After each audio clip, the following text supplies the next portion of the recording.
సంతూర్ చిన్న కోడలు.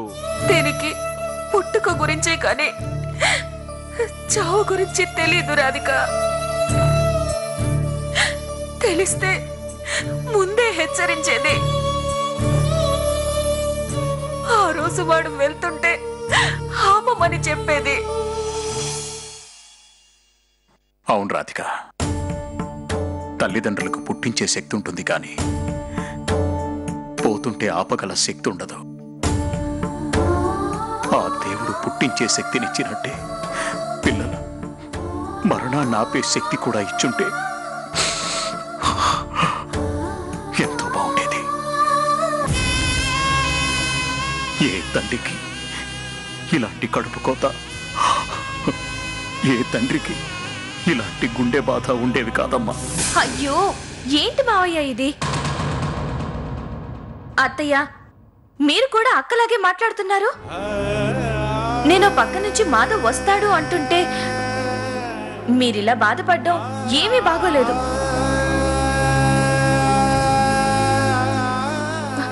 చూస్తూ ఉండండి, మాధవ్ వస్తాడు. నా మాధవ్ వస్తాడు, వస్తాడు. తప్పకుండా వస్తాడు.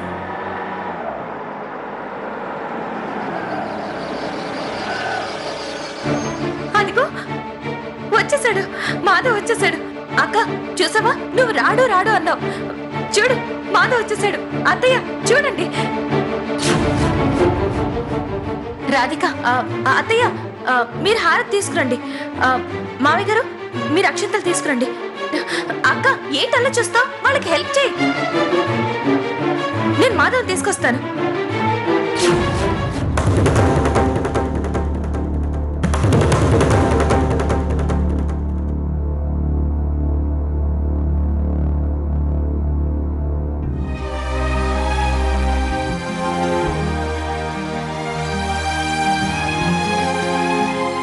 మీరా?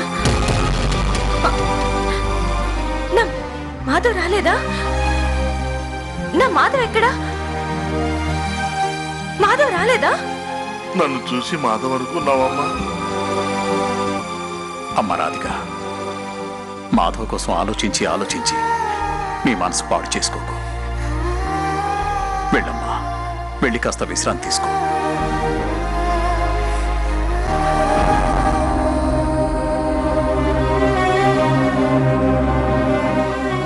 వెళ్ళమ్మా. రాధిక, మనం అన్ని రెడీ చేద్దాంరా. అక్క, అన్ని నేనే సిద్ధం చేసేసానుగా. మాధవ్ వచ్చే టైం అయింది. రాధవ్ రా, నేను చెప్తాను రా. అక్క రా.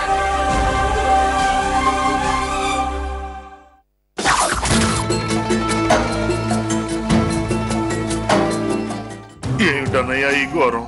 కోడలను చూస్తుంటే గుండె తరుక్కుపోతుంది అన్నయ్య. మాధవ్ చూస్తే అలా అయిపోయాడు, కోడలు చూస్తే ఇలా అయిపోయింది. ఏమిటన్నయ్య ఈ ఘోరం?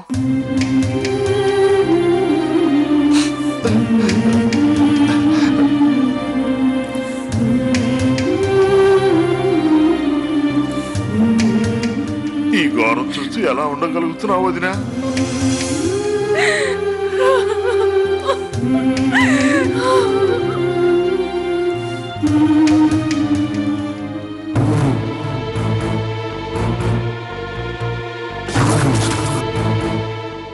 ఎట్టా ఉండాల్సిన ఫ్యామిలీ అన్నా మంది ఎలా అయిపోయింది?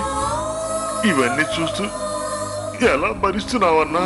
ఇవన్నీ చూస్తుంటే నా కడుపు తరుక్కుపోతుంది అన్నయ్య.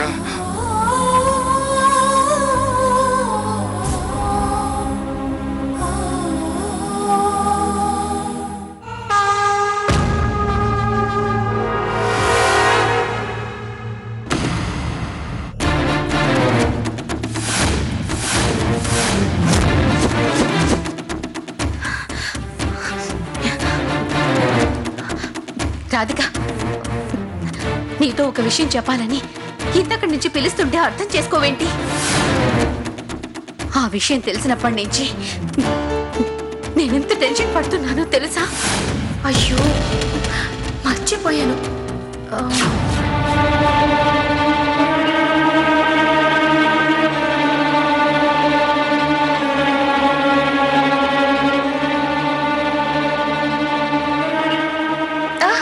రండి రండి.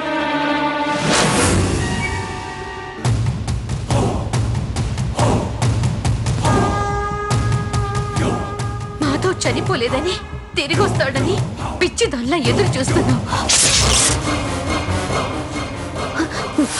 మాధవ్ తిరిగి రాడు రాధిక.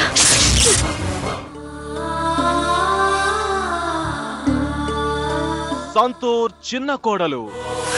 ఈ ఆస్తి మొత్తం దక్కించుకోవటానికి చాలా పెద్ద పథకమే వేశాడు.